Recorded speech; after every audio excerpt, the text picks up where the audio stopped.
रात की खामोशी, रेगिस्तान की ठंडी हवा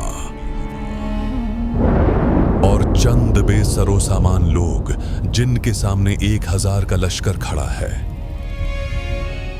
सवाल ये नहीं कि तादाद कितनी थी, सवाल ये है कि अल्लाह की मदद किसके साथ थी। ये वो लम्हा है जब तारीख का धारा बदलने वाला था। ये है गज़वा बद्र, हक और बातिल का पहला फैसला कुन मार्का।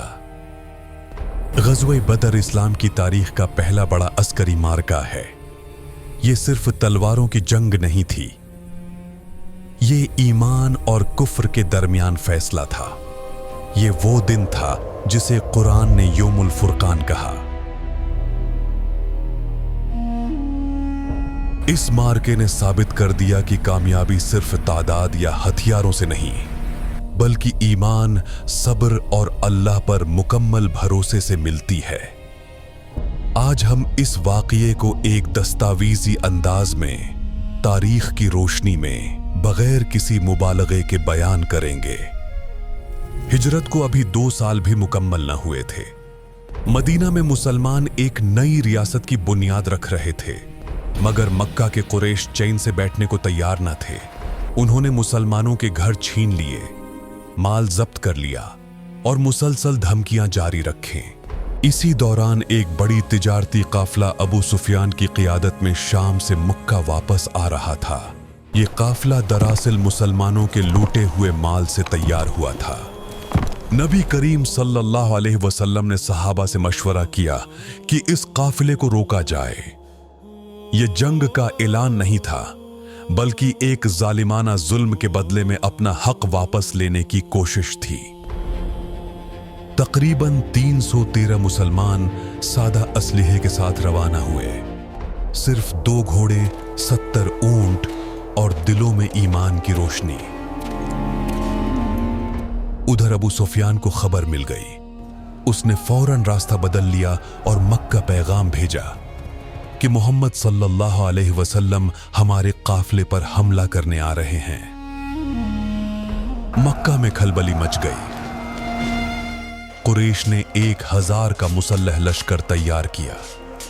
ढोल, नाच, शराब और गुरूर के साथ रवानगी हुई।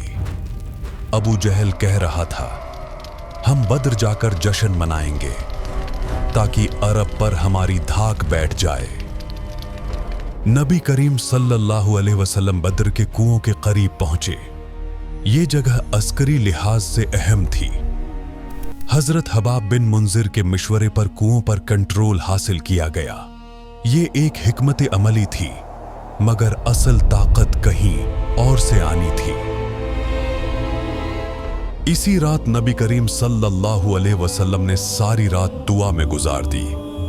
हाथ उठे हुए थे, आंखों से आंसू बह रहे थे। अल्फाज तारीख में महफूज हैं, ऐ अल्लाह, अगर आज ये जमात हलाक हो गई तो जमीन पर तेरा नाम लेने वाला कोई न रहेगा। दोनों लश्कर आमने सामने थे। कुरैश तादाद में 3 गुना ज्यादा थे, मगर मुसलमानों के चेहरों पर सुकून था। जंग का आगाज इनफरादी मुकाबलों से हुआ। हजरत हमजा, हजरत अली और हजरत उबीदा बिन हारिस रजी अल्लाहु अन्हुम मैदान में उतरे। अल्लाह ने अपने शेर बंदों को फतह दी। फिर मुकम्मल जंग शुरू हुई। तलवारें टकराएं, रीत उड़ी और नार तकबीर गूंज उठा। ये गज़वा बद्र का सबसे अजीम लम्हा था। कुरान कहता है, इज़ तस्तगीसून रब्बकुम फस्तजाब लकुम अन्नी मुमिद्दुकुम बिअल्फिन मिनल मलाइकति मुर्दिफीन। फरिश्ते नाजिल हुए। सहाबा ने देखा कि दुश्मन खुद ब खुद गिर रहा है। अबू जहल, इस्लाम का सबसे बड़ा दुश्मन, मैदान में मारा गया। सिर्फ 14 मुसलमान शहीद हुए, जबकि सित्र कुफार हलाक और सित्र कैद किए गए। ये फतह सिर्फ मैदान की नहीं थी, ये ईमान की फतह थी। गज़वा बद्र हमें एक वाज़ेह पैगाम देता है, अल्लाह की मदद तादाद नहीं देखती, वो नीयत देखती है, वो इखलास देखती है, वो सब्र और यकीन देखती है। आज के दौर में जब मुसलमान मायूसी का शिकार हैं, غزوہ بدر ہمیں یاد دلاتا ہے کہ اگر اللہ پر مکمل بھروسہ ہو تو کمزور بھی طاقتور بن جاتا ہے۔ یہ واقعہ ہمیں سکھاتا ہے کہ حق کے لیے کھڑا ہونا آسان نہیں، مگر انجام ہمیشہ کامیابی ہے۔ یہ تھا غزوہ بدر، یوم الفرقان، جہاں تاریخ نے فیصلہ دیا کہ فتح صرف اللہ کے ہاتھ میں ہے۔